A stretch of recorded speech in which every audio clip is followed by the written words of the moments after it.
देख लेते हैं? अरे हम सब कुछ देखते हैं, हम देख के लिफाफा देख कर मजमून समझ जाते हैं। हमारा भाग्य देख कर क्या देख रहे हैं आप बताइए? आपका भाग्य अति सुंदर है। अरे बहुत बढ़िया। आपकी जोड़ी अति सुंदर है। मौर्य जी से जब हम आपके बारे में बात किए तो वो आपको 72 छेद वाली छलनी बोल दिए, ऐसा कहा? देखिए, एक साइकिल चोर दूसरे को साइकिल चोरा समझता है। संजय निषाद जी को इसी मंच पर, इसी इमामबाड़े में, यहीं पर हम उनसे कहे थे कि बीजेपी के साथ रहेंगे तो फायदे में रहेंगे। देखिए, मंत्री हैं, मौज में हैं। अच्छा, आप कहते हैं अखिलेश यादव का स्वभाव ठीक नहीं है, ऐसा क्यों कहते हैं आप?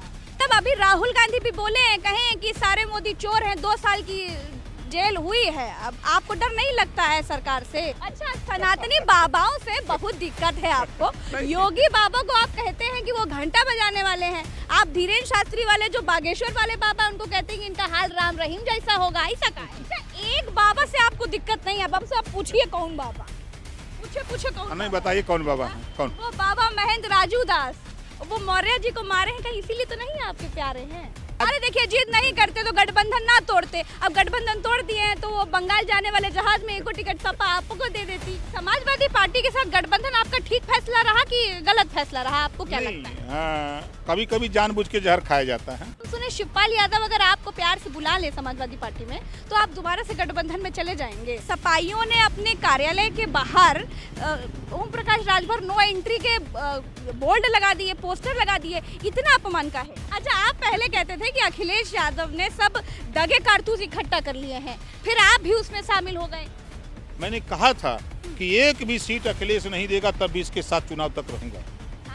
कहा था मैंने। हाँ, धन्यवाद। नमस्कार। ओम प्रकाश राजभर उत्तर प्रदेश की राजनीति के ऐसे नेता हैं जिनकी सबसे है छंती लेकिन किसी से नहीं है बनती, जो है तो बड़े धारदार लेकिन पता नहीं क्यों सबको लगते हैं नंगी तलवार। पता नहीं कब किस पर चल जाए, पता नहीं कब मचल जाए। तो आज ओम प्रकाश राजभर से दूसरे राउंड की मुलाकात है। ये बड़ा संयोग है दोस्तों कि जब ओम प्रकाश राजभर समाजवादी पार्टी से गठबंधन करने जा रहे थे तो सबसे पहले हमारे प्रोग्राम में थे, जब गठबंधन तोड़ रहे थे तो सबसे पहले हमारे प्रोग्राम में थे, और आज फिर ओम प्रकाश राजभर हमारे साथ है। आज उनसे बात होगी, आइए मेरे साथ। नमस्कार राजभर। नमस्कार। चुनाव से ठीक पहले इसी जगह पर, इसी इमामबाड़े में, इसी प्रज्ञा मिश्रा ने इसी शो में आपसे कहा था कि बीजेपी में रहिए, फायदे में रहेंगे। आपको लगता है कि आपको हमारी बात मान लेनी चाहिए थी? हम नुकसान में कहाँ हैं? हम तो फायदे में ही हैं। हम बीजेपी में थे तो 4 MLA हुए, बीजेपी से हटे हाँ। तो हमारे 6 MLA हुए, और आप जैसे लोग मिले कि हमारा प्रचार प्रसार और तेजी से बढ़ा। तो बीजेपी में नहीं है ना? अरे तो नहीं है तो तब न बढ़े। बीजेपी में थे तो कमजोर थे। नहीं तो देखिए, अगर आप हमारी बात मान लेते, बीजेपी में रहते तो फायदे में रहते। जैसे संजय निषाद जी को इसी मंच पर, इसी इमामबाड़े में, यहीं पर हम उनसे कहे थे कि बीजेपी के साथ रहेंगे तो फायदे में रहेंगे। देखिए, मंत्री हैं, मौज में हैं। तो मंत्री से कम चर्चा ओम प्रकाश राजभर की है, कम पावर है। पूरे प्रदेश में मंत्री से ज्यादा हैसियत ओम प्रकाश राजभर की है, इतना तो है ये है। आपका भौकाल तो बहुत ज्यादा है भैया। भौकाल नहीं, देखिए सच, सत्य परेशान हुआ है, पराजित कभी नहीं हुआ है, ये इतिहास है देश का। तो हम हमेशा सत्य के रास्ते पे चलते हैं। रोड़े तो जरूर हैं, जैसे गांधी जी सत्य के रास्ते पर चले, देश को आजादी दिलाने के लिए तमाम रोड़े आए। बाबा साहब डॉक्टर अम्बेडकर जी ने जो देश की व्यवस्था थी उस व्यवस्था के खिलाफ जंग छेड़ा, तमाम रोड़े आए, लेकिन सफलता मिली। भारतीय संविधान दिया, कितना बढ़िया, और देश को आजाद करा दिया। ये बात तो ठीक है राजभर जी, लेकिन आप बहुत जिद्दी हैं। आपको नहीं लगता कि आपकी जिद आप पर भारी पड़ जाती है? नहीं, मैं कोई जिद्दी नहीं हूँ। मैं गरीब, कमजोर, वंचित, शोषित, उनके लिए जिद करता हूँ। अरे देखिए, जिद नहीं करते तो गठबंधन ना तोड़ते। अब गठबंधन तोड़ दिए हैं तो वो बंगाल जाने वाले जहाज में एको टिकट सपा आपको दे देती। नहीं नहीं नहीं, अरे हम बंगाल जाकर के स्टूल पर बैठेंगे? हम तो कुर्सी पे बैठते हैं। हम टिकट लेके जाएं जहाज से और स्टूल पे बैठे तो कितनी बड़ी बेइज्जती होगी। हम ऐसे जगह जाते हैं कि जहाँ कुर्सी मिले, जो नेता बंगाल गया, नेताओं को तो कुर्सी बहुत प्रेम होता है भैया कुर्सी से। हाँ। कुर्सी की लड़ाई ही होती है, लेकिन नेता जहाज से जाके स्टूल पे बैठ रहे हैं, ये बहुत दुखद बात है। ऐसा नहीं होना चाहिए था नेता के साथ। अच्छा, हाँ, तो आपको क्या लगता है कि अभी अखिलेश यादव वो कहे हैं कि आप पर आत्मा का साया है और झाड़ फूक कराए हैं कि नहीं कराए हैं? देखिए, हम संविधान को मानते हैं और झाड़ फूक पर हम विश्वास नहीं करते। झाड़ फूक अखिलेश जी को जरूरत है, उनकी आत्मा इधर उधर भटक रही है। जैसे अब वो चुनाव जीतने की बात करते हैं और जा रहे हैं केसीआर से मिलने, जा रहे हैं ममता जी से मिलने, जा रहे हैं लालू जी से मिलने। ये तीनों नेता कई वोट दिलाएंगे यूपी में? ये तो राष्ट्रीय स्तर पे जगह बना रहे हैं। क्या जगह है? ये तीनों नेता आके यूपी में कई वोट दिलाएंगे? वोट अगर चाहिए तो मायावती जी के यहाँ कुर्सी मिलेगी, 15% वोट मिलेगा। नीतीश जी के यहाँ कुर्सी मिलेगी, वोट मिलेगा। सोनिया जी के यहाँ कुर्सी मिलेगी, वोट मिलेगा, और शोहरत देश में मिलेगी। तो ये लड़ाई मजबूत है, न कि बीजेपी को जिताने के लिए आप मोर्चा बना रहे हो अपने बचने के लिए। तो झाड़ फूक की जरूरत तो उनको है ना, हमको नहीं है। अच्छा, अभी जिद की बात कर रहे थे, झाड़ फूक की बात के बाद सीधे जिद पर आ जाते हैं। आपने जिद की, आप बीजेपी में आई, नहीं इधर आइए, आप बीजेपी में बने बनाए मंत्री थे, आपने मंत्री पद को लात मार दी। आप समाजवादी पार्टी से गठबंधन किए थे, आपने गठबंधन तोड़ दिया। अरे देखिए, स्वामी प्रसाद मौर्य महासचिव बने बैठे हैं। अरे आप पार्टी में रहते तो कुछ थोड़ा बहुत तो कुछ होता, मतलब आप जो मांग रहे थे देर सवेर मिल जाता। हमसे बड़ा पद तो कोई हो ही नहीं सकता। हम तो अपनी पार्टी के खुद राष्ट्रीय अध्यक्ष हैं और हमारे पीछे करोड़ों लोग दीवाने हैं। हम इस पद को छोड़ करके दूसरी तरफ चले जाएं? और वो जिनकी चर्चा आप कर रही हैं, वो वहाँ राष्ट्रीय महासचिव जरूर बने हैं, लेकिन अखिलेश जी के लोडर हैं। अच्छा। अखिलेश जी के वो लोडर हैं और ओम प्रकाश राजभर लीडर हैं। तो दोनों में तो अंतर है। वो तो उनकी मर्जी से काम करेंगे, हम तो अपनी मर्जी से। तो दोनों में अंतर है ना। अच्छा, ये लोडर और लीडर वाली बात आप दूसरी बार बोले हैं, पहले भी आप बीजेपी में लोडर होने की बात करते थे, बहुत सारे लोडरों के नाम भी लिए हैं आप। नहीं, देखिए, लोडर वो होता है मालिक की मर्जी से काम करता है, लीडर वो होता है अपनी मर्जी से काम करता है। तो ओम प्रकाश राजभर अपनी मर्जी से, हम जहाँ चाहते हैं वहाँ जाते हैं, जहाँ चाहते हैं वहाँ से छोड़ के चले जाते हैं। अच्छा, आपको क्या लगता है कि आप फैसले लेने में क्या जल्दबाजी कर देते हैं क्या? नहीं नहीं, फैसला हम बहुत सोच समझ के लेते हैं, दल हित में लेते हैं, समाज हित में लेते हैं। जब समझ में आता है कि यहाँ जाने पर समाज का हित है, समाज की चर्चा होगी, समाज को कुछ मिलेगा, तो वहाँ जाते हैं। जब नहीं मिलता तो छोड़ के चल देते हैं। अच्छा, तो समाजवादी पार्टी के साथ गठबंधन आपका ठीक फैसला रहा कि गलत फैसला रहा, आपको क्या लगता है? हाँ, कभी कभी जानबूझ के जहर खाया जाता है। तो आप जानबूझकर जहर खाए थे? जानबूझ करके, जैसे हाथी के दांत दो होते हैं, खाने के लिए, दिखाने के लिए। तो समाजवादी पार्टी दिखाने के लिए तो बहुत थी, लेकिन जब अंदर गया, हम अंदर जाने के बाद मुझे ऐसा महसूस हुआ कि वहाँ लोडर पैदा किए जाते हैं, लीडर नहीं। वहाँ हक की बात मत करिए, वहाँ सिर्फ आप जो वो बोलें वही बोलिए, उससे ज़्यादा मत बोलिए। उसका प्रमाण जितने भी वहाँ मुस्लिम लीडर हैं समाजवादी पार्टी में, 4 बार सरकार थी, और जुल्हा दुनिया अंसारी, साईं दर्जी, फकीर शेख सैयद पठान, कितना उनको दिया सम्मान, कितना उनको सिपाही दरोगा, बाबू चपरासी, तहसीलदार, लेखपाल बनाया समाजवादी पार्टी ने, बहुजन समाज पार्टी ने, कांग्रेस पार्टी ने। इस बात को तो कहाँ है सम्मान समाजवादी पार्टी में? वोट के लिए वो खाली वहाँ डटे हुए हैं कि वोट देंगे। ये बात अंदर जब मैं गया तब मुझे लगा कि सरकार रहते हुए इन्होंने नाई, गोंड, पाल, प्रजापति, राजभर, चौहान, बिंद, कीवट, मल्ला, आरक, कर्क, बंसी, बंजारा, बहेलिया, खंगार, बारी, बियार, रजवार, राजभर, राजधोब, इन जातियों के विषय में कुछ नहीं किया। जब अंदर हम गए कि हम के भाई इसके लिए आपने क्यों नहीं किया? 27% रिजर्वेशन का लाभ जब इनको नहीं मिला। तो अभी तो पिछड़ों की बात कर रहे हैं, कह रहे हैं रामचरितमानस की जो लाइनें हैं वो पिछड़ों के लिए बिल्कुल ठीक नहीं है, और स्वामी प्रसाद मौर्य पिछड़े नेता है, उनको बहुत दुख होता है। आप भी पिछड़े समाज से आते हैं, तो आपको दुख होता है? नहीं होता? जरा सोचिए, जब 4 बार बहुजन समाज पार्टी में स्वामी प्रसाद मौर्य जी मंत्री थे, तब महिलाओं का अपमान, पिछड़ों का अपमान, दलितों का अपमान नहीं दिखाई दिया।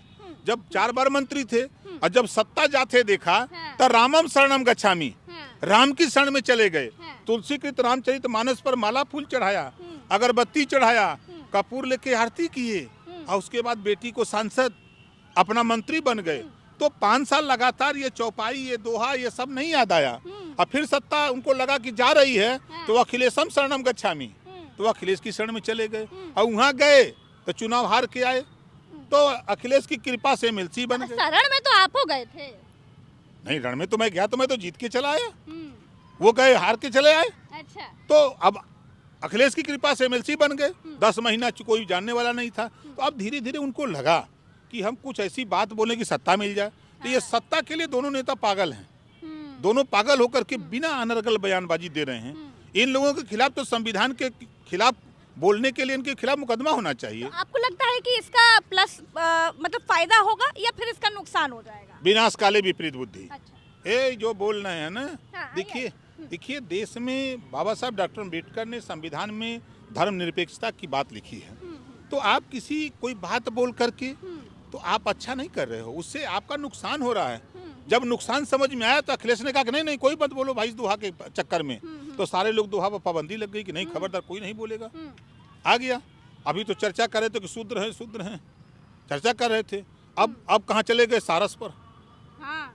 ये खाली बहका रहे हैं। ये हिम्मत नहीं है कि सामाजिक न्याय समिति पर उनके यहाँ चाहे स्वामी प्रसाद मौर्य हो, चाहे अखिलेश जी हो, चाहे कोई नेता हो। अच्छा, सारस से याद आया, अखिलेश यादव सारस के साथ फोटो खिंचा लिए तो जो है सारस को पक्षी विहार वाले, वन विहार वाले उठा के ले गए। आप इसीलिए तो गठबंधन नहीं तोड़ दिए कि ना रहेगा सपा के साथ गठबंधन, ना रहेगा सीबीआई ईडी का डर, ना सीबीआई का डर। अगर सारस को उठा ले गया वन विभाग तो अखिलेश जी को चाहिए था कि भैंस के यहाँ चले जाते, गाय के यहाँ चले जाते, बैल के यहाँ चले जाते, तब किसको उठा के ले जाते ये वन विभाग वाले, तब न समझ में आता।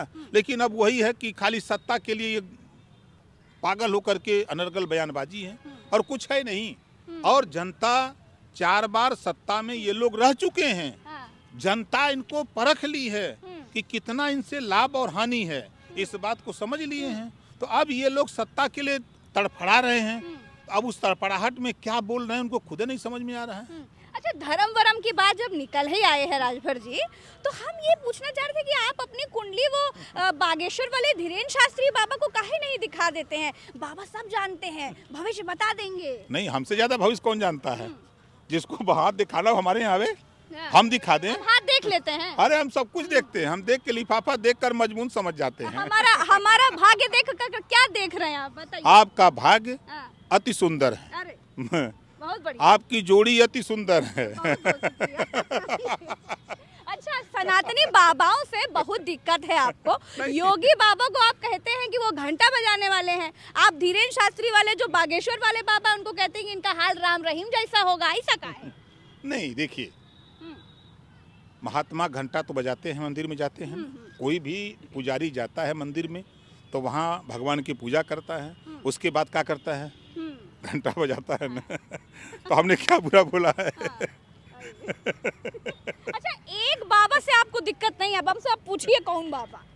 पूछे कौन? नहीं, बताइए कौन बाबा है? कौन? वो बाबा महेंद्र राजू दास, वो मौर्य जी को मारे हैं, कहीं इसीलिए तो नहीं आपके प्यारे हैं? नहीं, वो बाबा तो उस दिन मैं भी गया था, जो ठेली ठेला हुआ था मारपीट वाले मामले में बता रही हैं, मैं भी गया था। अभी तो मिले थे अयोध्या में हमसे, अयोध्या में मिले, सलाम दुआ हुआ। तभी तो पूछे, मौर्य जी को मारे हैं तभी तो नहीं प्यारे हैं? नहीं, प्यारे नहीं। देखिए, हम फिर कह रहा हूं कि बाबा साहब डॉक्टर अम्बेडकर ने जो संविधान में व्यवस्था दिया धर्मनिरपेक्षता की, तो आप किसी के खिलाफ बोल करके किसी को मत आहत करिए। आपको नहीं प्रिय है मत मानिए, कोई मना तो कर नहीं रहा है, कोई जबरी तो आपको थोप नहीं रहा है। लेकिन उसी बात को मान करके आप 5 साल बीजेपी में क्यों रहे? आप मंत्री क्यों बने रहे? आप अपनी बेटी को सांसद बना लिए हैं। अगर आपको तकलीफ है तो पहले बेटी से इस्तीफा दिलवा दो। बेटी जो सांसद है भाजपा में, महिलाओं का अपमान अगर समझ में आ रहा है तो महिला को वहाँ सांसद बना क्यों रखे हो? हटाओ वहाँ से। कहते हैं हर समझदार व्यक्ति समर्थन दे रहा है हमारी इस बात को। ओम प्रकाश राजभर तो नहीं दे रहा है। और मैं तो देख रहा हूँ कि धरती पर लोग गाली दे रहे हैं। अच्छा, मौर्य जी से याद आया, मौर्य जी से जब हम आपके बारे में बात किए तो वो आपको 72 छेद वाली छलनी बोल दिए, ऐसा का है? देखिए, एक साइकिल चोर दूसरे को साइकिल चोर समझता है। अब जैसे वो बसपा में थे, अगर कांसी राम जी ने उनको नेता बनाया, मंत्री बनाया, अगर वो जरा सा भी मानवता होती तो बहुजन समाज पार्टी छोड़ के नहीं जाते, पहली बात। दूसरी बात, बहुजन समाज पार्टी छोड़ के आए भाजपा में, भाजपा छोड़ के सपा में गए। 3 दल तो वह खुद बदले हैं, 3 स्थान हो गया, 3 देवस्थान ठोक लिए, अब चौथा खोज रहे हैं कि कहाँ मिले। तो उसी तरह वो सबको सोचते हैं। ओम प्रकाश राजभर मालिक की हैसियत से जाता है, लोडर की हैसियत से नहीं, वो लोडर हैं। लोडर तलाशता रहता है कि कौन फैक्ट्री में हमको काम बढ़िया मिलेगा, कौन फैक्ट्री में बढ़िया मजदूरी मिलेगी। लोडर ये तलाशता है, और लीडर अपनी हैसियत के हिसाब से बात करता है, कहीं भी रहता है। तो आपको लगता है स्वामी प्रसाद मौर्य लोडर हैं, लीडर नहीं है? लीडर कहाँ है? लीडर तो समाजवादी पार्टी में अखिलेश यादव लीडर है, से सब लोडर हैं।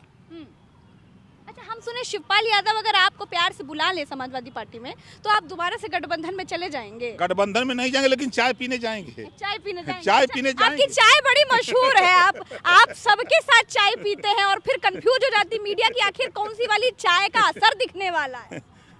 हम चाय पी के टटोलते रहते हैं कि क्या हो रहा है, क्या चल रहा है, क्या खेल हो रहा है। तो चाय पीते हैं, संबंध हमारा है। हम कोई भी दल का कोई नेता हो, संबंध हमारा सबसे है। अच्छा, आप कह रहे हैं कि आप चाय पी लेंगे समाजवादी पार्टी कार्यालय जाकर। सपाइयों से पहले बड़ी मिठाई थी, चाय मीठी होती है, वही याद आया मीठे से, बड़ी मिठाई थी। लेकिन बाद में सपाइयों ने अपने कार्यालय के बाहर ओम प्रकाश राजभर नो एंट्री के बोर्ड लगा दिए, पोस्टर लगा दिए। इतना अपमान का है? नहीं, देखिए, वो हमारा अपमान नहीं, हाँ। अति पिछड़ों का अपमान, अति दलितों का अपमान, मुसलमानों का अपमान। वो उनके यहाँ कि बोर्ड लगाओ, इन लोगों का एंट्री ना हो, यहाँ सिर्फ यादव का चलेगा, राजभर चौहान बिंद केवट पाल प्रजापति कुम्हार नाई गौड़ का नहीं चलेगा। ये बोर्ड लगा था क्योंकि राजभर हक की बात करता है, हिस्सेदारी की बात करता है, सम्मान की बात करता है। तो वहाँ तो वही लोग हैं जो शरणम गच्छामी, जो अखिलेश जी कहें, खाता न बही जौन अखिलेश कहें वह सही। तो ये तो इसके खिलाफ हम रहते हैं ना। अच्छा, आप इतना बोलते हैं राजभर जी, इतनी बड़ी बड़ी बातें कह देते हैं, आपको डर नहीं लगता है? मतलब अभी राहुल गांधी भी बोले हैं, कहें कि सारे मोदी चोर हैं, 2 साल की जेल हुई है। अब आपको डर नहीं लगता है सरकार से? सरकार से काहे डरेंगे? ये एक फिल्म आई थी शोले, हाँ। शोले में लिखा था जो डर गया वो मर गया। तो ओम प्रकाश राजभर वो शेर हैं कि डरने वाले नहीं हैं। और जेल बनी है तो इंसान के लिए बनी, जानवर के लिए थोड़ा है। यूपी में बहुते हैं, कोई दिक्कत नहीं। हाँ। ओम प्रकाश राजभर एकदम निर्भीक और निडर होकर के आपने देखा भी। हम जब से राजनीति में आए हैं तब से एकदम खुली बात रहते हैं, खुली किताब पढ़ लो, चाहे जैसे मर्जी वैसे बतिया लो, चाहे जहाँ चाहो वहाँ भिड़ लो हमसे। अच्छा, आप कहते हैं अखिलेश यादव का स्वभाव ठीक नहीं है, ऐसा क्यों कहते हैं आप? अब वो बैठ के लूडो खेलते हैं, नेता दरवाजे में भटकते रहते हैं। जो सहारनपुर, बागपत, झांसी, बांदा, चित्रकूट, हमीरपुर, जालौन, उरई, एटा, टाव, कन्नौज से आता है, आजमगढ़, मऊ, बलिया, गोरखपुर, देवरिया, श्रावस्ती, बलरामपुर, गोंडा, फैजाबाद से जो आता है लखनऊ, वो नेता सोचता है चले हम अपने नेता से मिल लें। और बेचारा वही दरवाजे भटकते भटकते आया, होटल में दिया 4000 रुपया, फिर रात बीत गई नहीं मिले, फिर रात बीत गई नहीं मिले, फिर ट्रेन पकड़ा लौट गया। इस बात से नेता का मतलब है कि अपने नेता से मिलो, बात करो। आपसे नहीं मिलते थे क्या अखिलेश जी? अरे हमसे कौन नहीं मिलेगा धरती पर? जिसको धरती पर रहना है वो प्रकाश राजभर से मिलना है। अच्छा, आप पहले कहते थे कि अखिलेश यादव ने सब दगे कारतूस इकट्ठा कर लिए हैं, फिर आप भी उसमें शामिल हो गए। हमने हाँ। बिल्कुल दगे हुए कारतूस अगर हमने कहा था तो मैंने जितने लोगों को इकट्ठा किए थे उसमें दगा हुआ कारतूस, उसमें बारूद भर करके हमने अंबेडकर नगर, आजमगढ़, गाजीपुर, मऊ, बलिया, बस्ती भारतीय जनता पार्टी का खाता नहीं खोलने दिया। ये दगा हुआ कारतूस ओम प्रकाश राजभर ने करके दिखाया, खाता तक नहीं खोलने दिया। 47 से 125 सीट पर समाजवादी पार्टी को पहुंचा दिया और भारतीय जनता पार्टी का साथ छोड़ा। 325 से भारतीय जनता पार्टी 265 पे आ गई।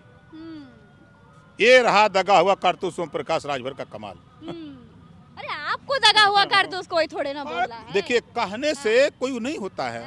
सच्चाई है कि जिस तरह ओम प्रकाश राजभर ने अपनी ताकत को दिखाया, उसी तरह जिन लोगों को इकट्ठा किया, अगर थोड़ी थोड़ी ताकत वो दिखाते तो सपा आपको सम्मान क्यों नहीं दे पाई? आप तो जीते। नहीं, हम जीते अपने पौरुष से जीते कि उनके। हाँ। हम 6 सीट जीते और उनको जो है 121 सीट जितवा दिए, 119 सीट तो हम उनको जितवा दिए। बात बिगड़ने का कारण क्या रहा? देखिए, वहाँ सबसे बड़ी बात है कि अहंकार। हमको जो उन्होंने सीट दी, 16 सीटें दी, 12 सीटों पर कह रहे हैं कि हमारा प्रत्याशी लड़ा दो। अब हमारी पार्टी के लोग क्या करेंगे? जिद करके उन्होंने अपना प्रत्याशी लड़ाया और डमी कैंडिडेट देना शुरू किया कि कुल हार जाए।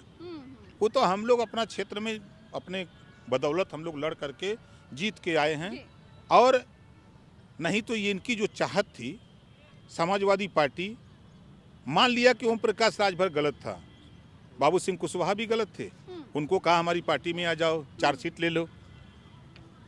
प्रेमचंद प्रजापति, बाबू रामपाल, राम सागर बिंद, अनिल चौहान जैसे लोग, सब लोग उनके यहाँ से दुखी होकर के लौट गए। लेकिन मैंने, शायद याद होगा, आपने सुना होगा, मैंने कहा था कि एक भी सीट अखिलेश नहीं देगा तब भी इसके साथ चुनाव तक रहूंगा। हाँ, कहा था मैंने।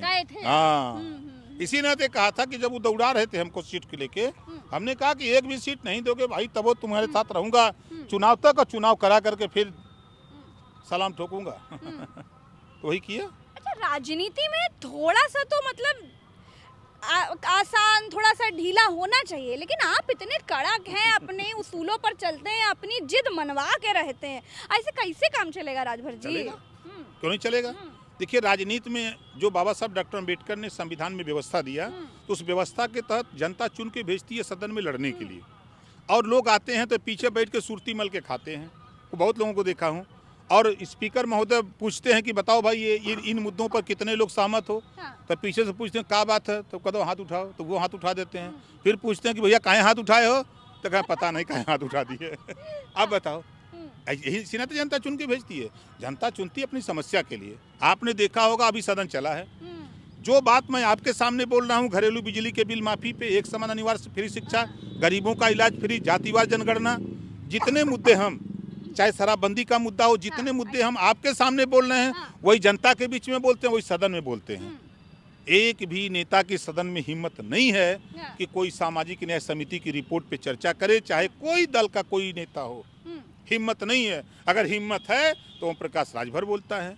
घरेलू बिजली के बिल माफी के सवाल पे सदन के अंदर अगर बोलता है तो ओम प्रकाश राजभर आपके सामने, चाहे जनता के बीच में, जहां भी बोलता है एकदम खुले। ओम प्रकाश राजभर अपने आप को बिल्कुल जमीनी नेता बताते हैं, अपने कार्यकर्ताओं के लिए हमेशा जूझते हैं, लड़ते हैं, हमेशा उनका हक की बात करते हैं, लेकिन कहीं ना कहीं दिल में थोड़ा तो लगता होगा कि सत्ता के साथ, पावर के साथ रहना बहुत लाभकारी होता है, मंत्री होना बड़ा लाभकारी होता है। बहुत सारे काम ऐसे होते हैं जब आपके पास पावर होती है तब आप कराते हैं, तो आपको लगता है इसकी कोई कमी कभी? नहीं, कभी हमने कमी महसूस नहीं की। देखिए, हम, सत्ता हमारे लिए महत्वपूर्ण नहीं है। हमारे लिए वो चीज़ें हैं कि हम वो काम करते हैं, गुलामों को गुलामी का एहसास करा रहे हैं, जिनके दरवाजे पर आज़ादी के 75 साल में 7 दशक से लोग वोट दे रहे हैं।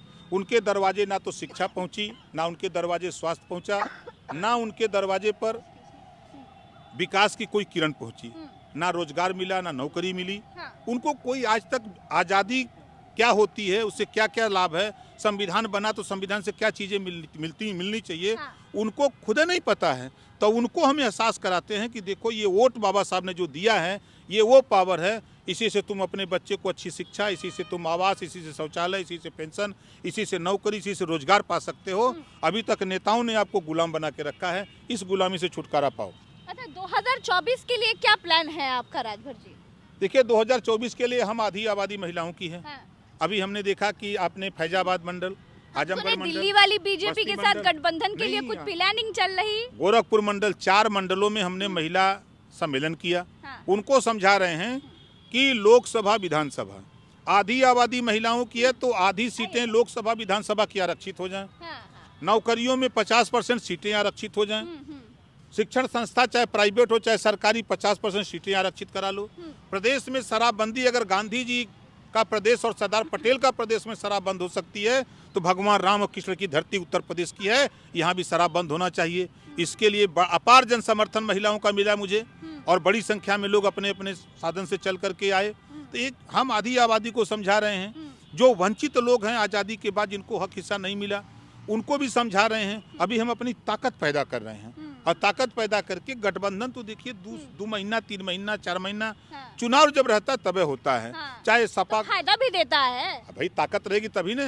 अब पता लगा कि खेत में ताकत नहीं, फसल कहाँ से उगेगी, कमजोर होगी ना। इस नाते हम अपनी ताकत बनाने में, लोगों को समझा करके संगठन को मजबूत करने में तो वो लगे। ताकत 2024 में दिल्ली वाली बीजेपी के साथ गठबंधन करके काम आएगी क्या? क्या अब देखिए, गठबंधन बन रहे हैं, कौन सा गठबंधन सटीक बनता है, और कुछ तो राज खोल दीजिए। देखिए, बहुत बड़ा संयोग है कि राजभर जी जब हमारे साथ रहते हैं, फिर चाहे वो सपा के साथ गठबंधन करने का समय हो, हमारे ही साथ सबसे पहले हमारे प्रोग्राम में खुलासा हुआ था, उसके बाद जब गठबंधन आपने तोड़ा तब भी हमारे ही प्रोग्राम में खुलासा हुआ था, आज भी कोई खुलासा करके जाइए। नहीं, अभी टाइम नहीं है। देखिए, होता है ना कि जब पंडित जी के यहाँ जाइए तो शायद बताते हैं। अच्छा। बताते हैं ना, तो उसका चुनाव का भी बेला नहीं है। अच्छा। जब चुनाव नजदीक होता है, अब जैसे अब आ रहा मई का महीना, मई जून का, अब लोग शादी विवाह के लिए लगन पताई रख रहे हैं। अब 2-3 महीना रह गया है, तो भाई मार्च लड़का बहुरिया देख तो लेते हैं, तो देख लिए खोज रहे हैं ना। अब जैसे तो नहीं, ये मार्च अप्रैल में खोज रहे हैं, अब मई जून में होगी शादी, तो उसी तरह 4 महीना में बता रहे हैं, तो वही 4 महीना जब चुनाव का रहेगा तो फिर होगा। अभी खुदाई चल रही है। नहीं, अभी खोजाई नहीं, खोजाई शुरू होगी जब 4 महीना रह जाएगा चुनाव तब। अच्छा, तो भाई और सबसे बड़ी बात यह है कि अभी 2024 में आपका क्या रोल होने वाला है, हम क्या कुछ अलग देखने वाले हैं? देखिए, 24 के संबंध में अभी कहना अतिशयोक्ति होगी। अभी 24 का चुनाव लगभग साल भर है, तो अभी प्रदेश और देश में बड़े बड़े गठबंधन की तैयारी हो रही है। अब गठबंधन बन जाए तब उसके बाद हम आपको बेहतर बता सकते हैं। अच्छा, अखिलेश यादव और शिवपाल यादव में आपको सबसे बेहतर नेता कौन लगता है? शिवपाल यादव जी मजे मजाए नेता हैं। उनके साथ अन्याय हुआ। तो अखिलेच जी मजे मजाए नहीं लगते हैं। विरासत में पाए हैं, वो तो विरासत में मुख्यमंत्री बन गए। अच्छा। मुख्यमंत्री बनना चाहिए था, शिवपाल यादव जी को बनना चाहिए था, क्योंकि पार्टी में माननीय मुलायम सिंह यादव जी के बाद तो लड़ाई लगवा दे। अरे मैं लड़ाई की नहीं, सच बात कह रहा हूँ। सच्ची बात कड़वी होती है। मुलायम सिंह जी के साथ अगर ईमानदारी से पार्टी को इस ऊंचाई तक पहुंचाने में कोई काम किया तो माननीय शिवपाल यादव जी, तो नंबर शिवपाल जी का होना चाहिए। लेकिन पुत्र मोह एक ऐसा होता है। तो अखिलेश जी ने बिल्कुल अपनी बगल वाली कुर्सी दे दी है, लेकिन अध्यक्ष वाली कुर्सी नहीं दी। नहीं, अध्यक्ष वाली कुर्सी तो नहीं दी, वो अध्यक्ष बना दें। उन्होंने अपना दर्द विधानसभा में बयां भी किया, सुना उनका दर्द। तो शिवपाल जी मजे मजाए नेता हैं, उनको उनके संबंध में उनका मुकाबला नहीं कर सकते। हाँ, अरे चाचा बाप होता है, बेटा बेटा होता है। अब बाप में जो कला है वो बेटा में बड़ा मुश्किल है। और हम तो सबके यहाँ चाय पीने जाते हैं। हम ब्रजेश पाठक जी के यहाँ भी जाते हैं, केशव मौर्य के यहाँ भी जाते हैं, शिवपाल जी के यहाँ भी जाते हैं। जितने नेताओं संबंध सबके यहाँ जाते हैं। स्वामी प्रसाद मौर्य के यहाँ भी चाय पीने जाते हैं। जाते तो सबके यहाँ हैं। तो उनकी चाय बहुत मीठी लगती है कि शक्कर कम करके देते हैं? सबकी चाय चखते रहते हैं। चखना जरूरी है, चक्कर में पता चलता है कि वाली फायदे वाली रहेगी कि नुकसान वाली। अब चखने के बाद ही नहीं पता लगता है कि फीकी है कि मीठी है, ये किसका कहाँ कारगर होगी। अनुभव वहीं से न मिलेगा। तो हम घूमते रहते हैं, लोग मिलते रहते हैं। अच्छा, बीजेपी ने कोशिश नहीं करी आपको कि मतलब राजभर जी आइए चाय पीजिए, अपनी तरफ से इनवाइट कर रहे हो? योगी जी इनवाइट किया चाय पीने के लिए? हाँ, बुलाए थे। बहुत पहले जब राष्ट्रपति का चुनाव था जी, तो जब अखिलेश जी ने हमको तलाक दे दिया, हमने जब कबूल कर लिया, तो योगी जी ने कहा कि भाई द्रौपदी मुर्मू जी आपसे मिलना चाहती हैं। और उन्होंने हमारे यहाँ मैसेज दिया है और हम लोग दलित की बेटी को राष्ट्रपति बनाना चाहते हैं। हाँ, उसमें आपका सहयोग के लिए उन्होंने निवेदन किया कि राजभर जी को बुला लीजिए, उनके पास 6 वोट है। तो उसी में उन्होंने बुलाया था, चाय पिलाई। तो उस समय तो तलाक की आशंका चल रही थी। नहीं, हो गया था तलाक, हो गया था। अच्छा, अनाउंस बाद में हुआ है। आपने देखा होगा जब उनके प्रत्याशी यशवंत वो का नाम जैन चौधरी प्रेस वार्ता किए तो हमको नहीं बुलाए, याद होगा आपको? हाँ, बिल्कुल याद है। वो हो चुका था, नीक से याद है, हम पूछने जा रहे थे। तो हमारा उनका वो तलाक हो चुका था, हम कबूल कर लिए थे। तो उसके बाद तो उन्होंने बुलाया था, चाय पिलाई। फिर द्रौपदी मुर्मू जी से शाम को मुलाकात हुई, उन्होंने अपनी बात बताई। हमने कहा वोट देना है मुझे, तो आपसे बेहतर कोई कैंडिडेट नहीं है। तो हमने वोट दिया और चाय भी पी। क्या बात है, बहुत बढ़िया। धन्यवाद।